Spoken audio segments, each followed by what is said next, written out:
so we've started a series on this book, The Untethered Soul. And the reason that I chose to do this book is because I was at a conference and the corporate heads of 2 cruise lines said that they had read that book and it was meaningful to them. It is meaningful because it has a truth in it that is accessible to each and every person. You can give it to your agnostic friends and they will get it. It's not religious, it is spiritual. And so I know last week we had a great speaker, Reverend Roxanne. She was great. Yes. And so I listened to the CD so I'd know where we were. I mean, after all, you got to get caught up. The voice in your head is what she talked about last time. And who are you? Who am I? Who am I? Who are you? You know, it's easy to say, well, I'm Beth, and I'm the minister at Unity of Melbourne, and I'm a mom, and I'm a grandmom, and I'm a great-grandma. I can say all those things, but that's not who I truly am. And then there's that little voice that goes off in my head. And do you have that voice? Do you have the voice that when you're standing up here and people are looking at you, you're saying, is my hair sticking out? Is my is the tag out?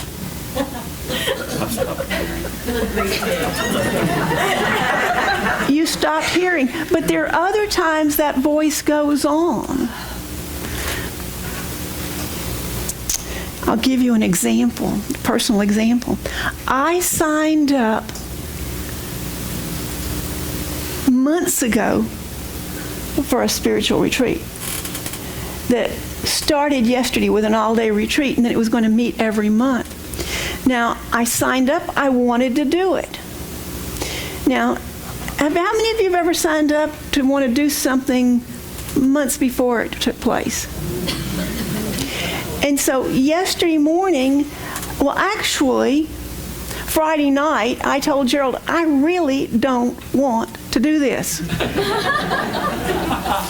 And the voice inside my head says, but you have signed up. You have obligated yourself. They have made a space for you. It will be a disappointment if you don't go. You have to be there. People that you know are going to be there, Maggie and other people. And, you know, if you don't show up, and so here I am driving yesterday morning to the place, and I get there, and I walk in, and the place where we're going to meet is a very small room. Now, there's something that most of you don't know about me, and that is I am extremely claustrophobic. And this room had 20 chairs in it. And the chairs had less than a hand's width between them. They had no butt room. Yes, let's just say it. There was no room for any spillover.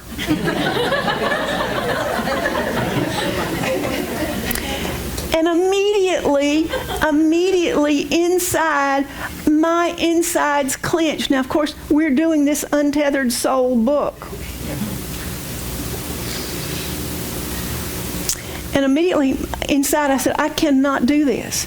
I not only don't want to do it, I can't do this. And so I say that to Maggie, and Maggie said, maybe you shouldn't be here. And I thought, you're really right. And so I go and I tell the leader that I am not staying, and I'm sorry. And it almost makes me cry because I realize I'm letting someone down, and I don't like to do that.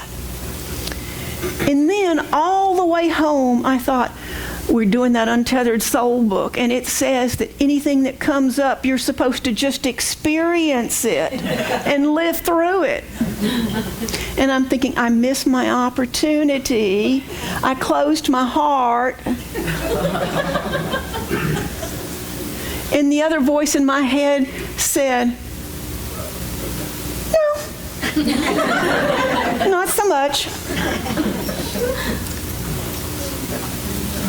And so as I drove home, I got in touch with those voices. There was one saying how bad I was because I took care of what I needed in that moment. And there was that other voice that was saying, oh, but aren't you glad you did it? and then there was that voice that I believe is probably the voice of a parent that said, only bad people let other people down. Only bad people don't do what they say they're going to do.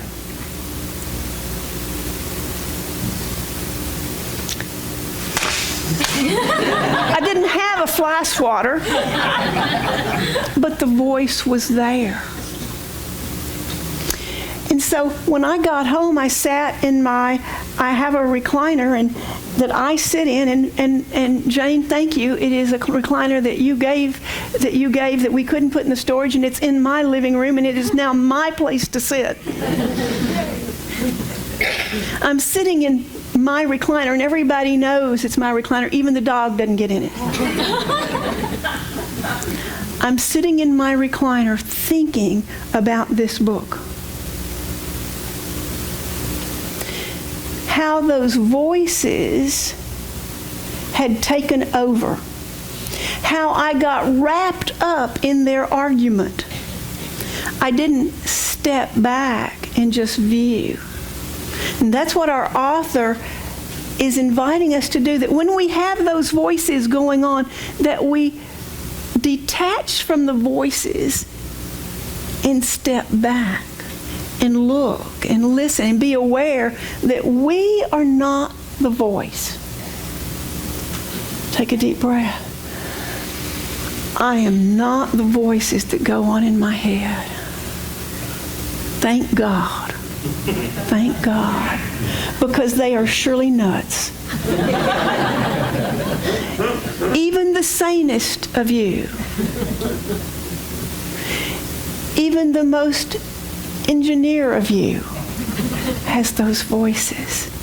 And maybe you as an engineer have learned to step back from that voice earlier. I don't know. Maybe it's just us who are creatives, enthusiastic, whatever, get so involved in those voices. But if you do nothing else out of this book, if you learned no other lesson than that there is stuff going on in your head that is not you, if you learn that there's something going on in your head that you can detach from when you feel like you are being swamped. Now, there is going to be stuff that comes up in your life. Unity,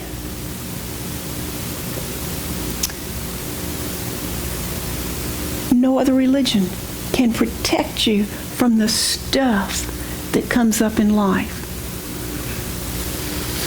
All organized religion and all that spirituality can do is give you a tool so that you can handle with some grace those things that do come up.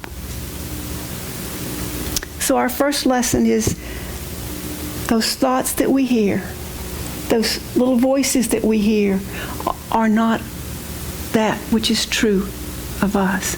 And I believe our song is about getting back, stepping back, and being the watcher.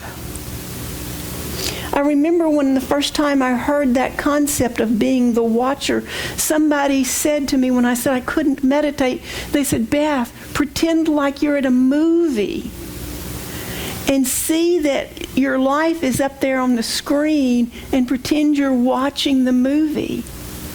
And I said, okay. And then they said, after you do that, step back and watch yourself watching the movie. And that's what this is asking you to do. Step back and watch watch your mind, watch your thoughts. And when you get to that observer place, you'll be in that centered spot. You'll be in that place where you are experiencing what I call God, the one clear voice. The second section of our book is about energy, and everything is about energy. When you turn on the television, what do you hear? What are we concerned about? What are you concerned about? What is our country, what is our world concerned about?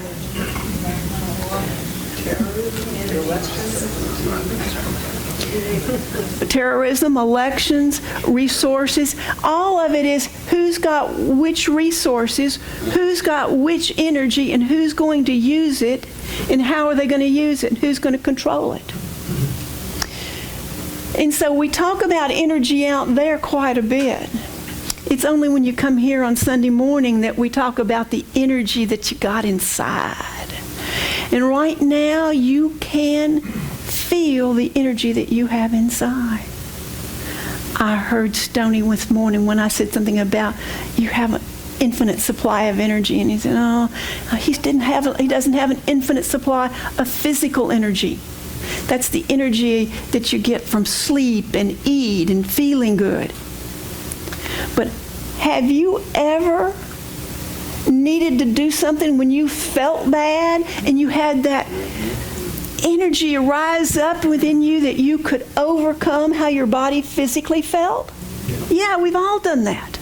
There is this spiritual energy that we have, and that's what in Christianity calls spirit, and in yoga they call it chi.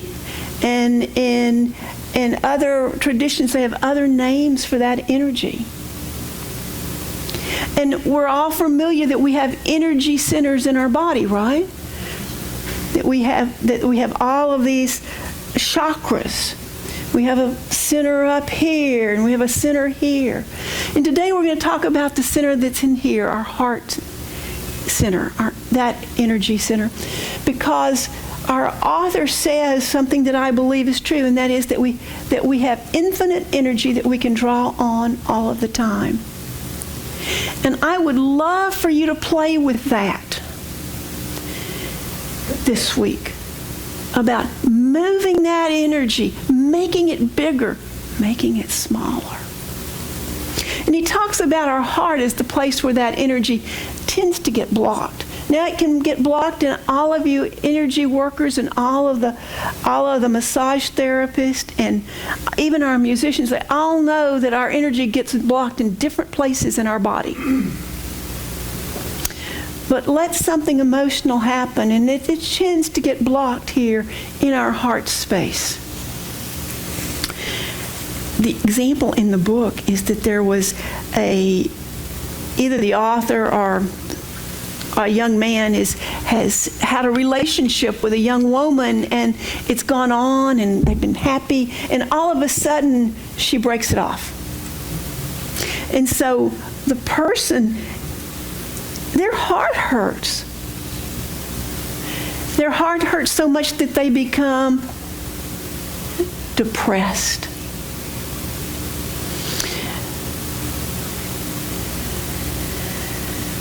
They don't feel like getting up. They don't feel like talking to anybody. It's hard to go to work. After work, they go home and it's hard to clean house. Pretty soon there's pizza boxes and Chunky Monkey cartons and Oreo packages laying around. However that plays out in that person's life. Their hair's not washed. They're wearing the same clothes every other day. Have you known somebody that's done that, had that happen to them? Have you known that? Have you experienced it for yourself, where you just didn't want to wash your hair?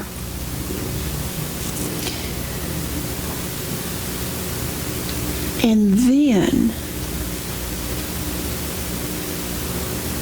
the girlfriend calls and says, "Oh, I've missed you so much, and I cannot believe that I could have ever thought about breaking up with you.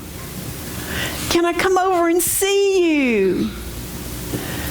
And he jumps up and cleans the house and takes a shower, gets clean clothes, and is bright and shining. The world is wonderful again.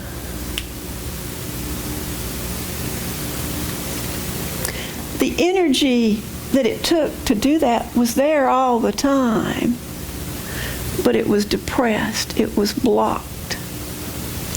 And there is a word, and I had to write it down because I knew I would not remember it. And it says it comes out of a yoga tradition. I don't know if this is true. Samskara. It's a blockage, an impression from the past. It's an unfinished energy pattern which runs your life.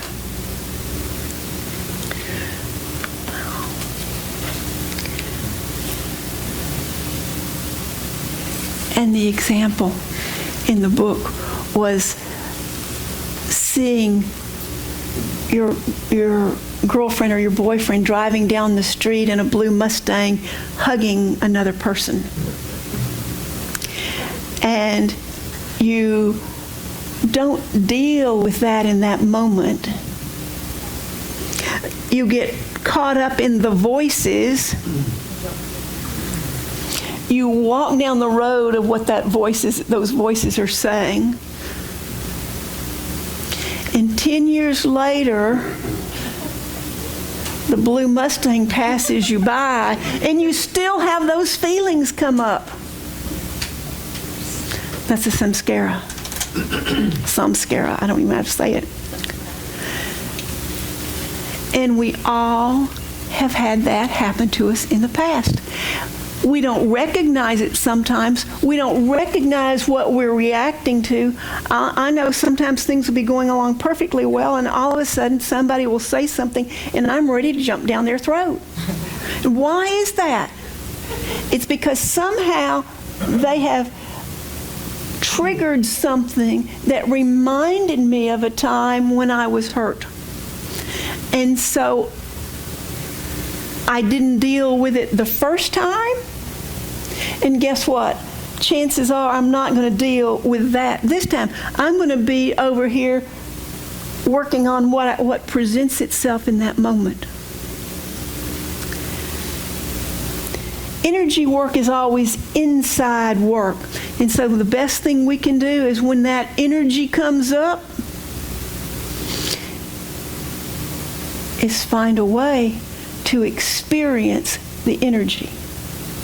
Our author promises that the discomfort will only be momentary, that it will only take a few moments. Feel the pain, feel the fear, feel the whatever that feeling is. Try to get in touch with it. When you see the blue Mustang and something comes up, reflect, what am I feeling? Where am I feeling it? Breathe through it. Now, have we talked about this before? Mm-hmm. We've called it shadow work. We've talked about healing the subconscious. Somebody said to me, "But Beth, it's just another book. Why?" And I said, because I read in a daily devotional by Mark Nepo that it takes 6,000 grains of pollen for a peony to bloom,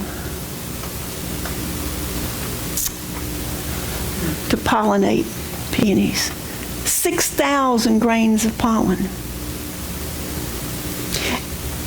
For some of us, it might take 6,000 books.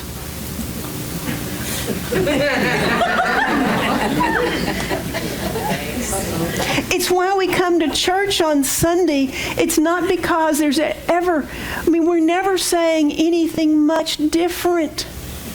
Here in Unity, we have 5 basic principles. And last week we talked about those thoughts, and we say that your thoughts control the experience that you have of life. And today we're talking about getting to that one clear voice, to get back to that place where you have clear energy.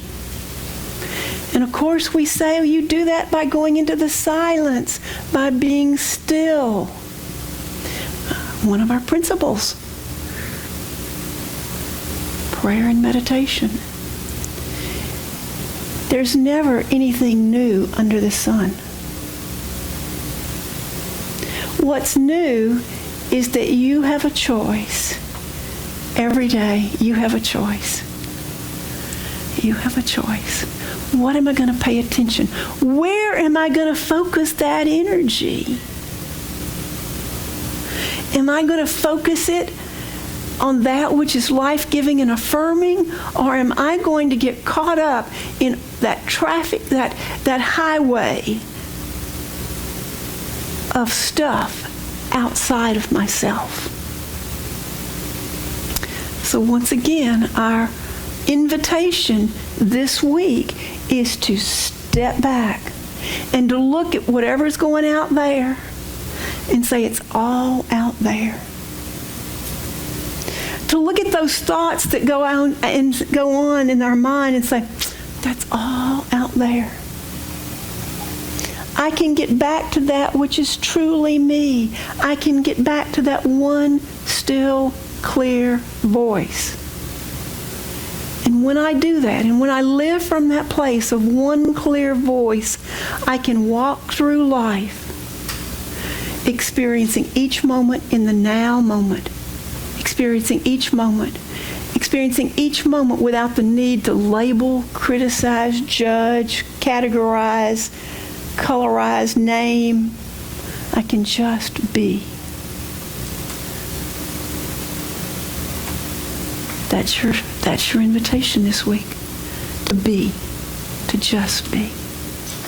I hope you have a great week.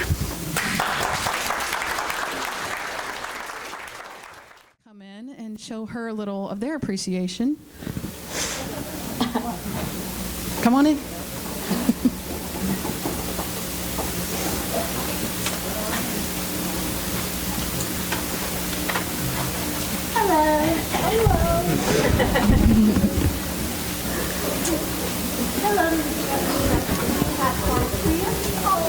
To show our appreciation of how wonderful a person you are and how your strength, one and utter completely awesomeness carry this whole entire church and bring us together not only as a congregation but as a family.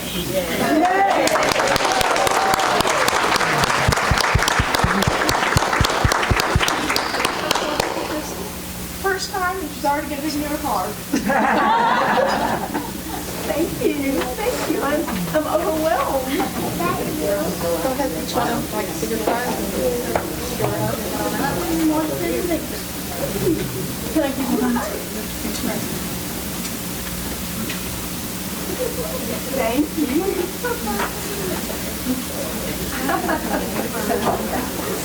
Maybe so.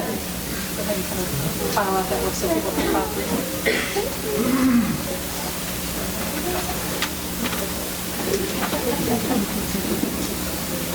Wow. Thank you, sweet. Thank you.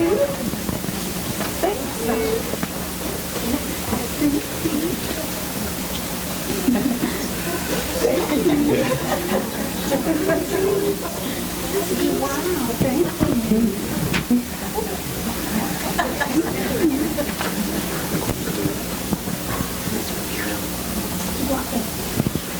You can keep going and go out the other door. There you go.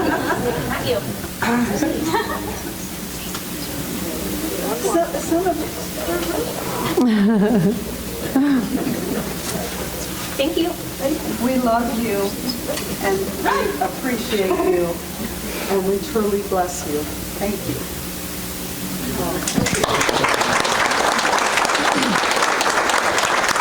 And we have a couple of big kids here that also wanted to show their appreciation. With a bigger card. Thank you. Wow. Ooh, thank you.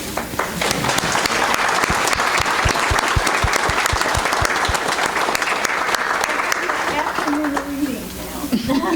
It's like a beautiful Sunday afternoon. Thank you so much. You're welcome. And I do want to read a letter. Barb, our president of our Board of Trustees, wasn't able to be here today. She really wished she could be here for this. But part of the background of that is her son, who we've helped kind of pray home to her, has been here for the last couple weeks, and she had to take him to the airport today. So she wanted to be with him as much as she could. So she wrote a letter of thank you, and it really reflects, I think, what a lot of us are feeling and thinking. So, my dear Reverend Beth, to say I appreciate you is a huge understatement.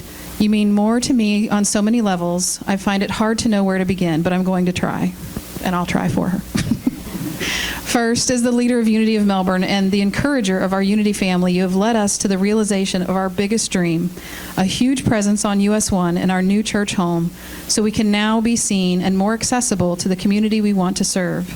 You've done this by heading up the Evolve campaign and encouraging all the leaders who stepped forward to be a part of the vision, meeting with bankers and lenders endlessly to find the right fit, and ultimately finding the lender who saw the heart of our church by looking in your face and took a chance on a very big loan to a very small congregation, working with attorneys and numerous other entities to negotiate not only one real estate transaction, but two with the sale of our Trimble Road home, putting on other hats and work clothes to pack and plan and paint.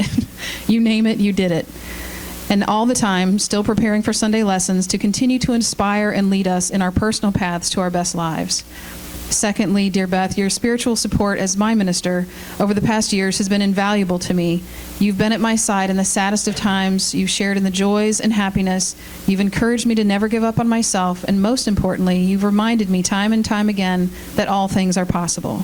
Beth, I am certain that I am not only speaking for myself, as I know all things I have said above and so many more have been done by you for all of us. Please enjoy the beautiful bouquet. Put the flowers everywhere in your home so no matter where you look, you'll be reminded of how much we love and appreciate you.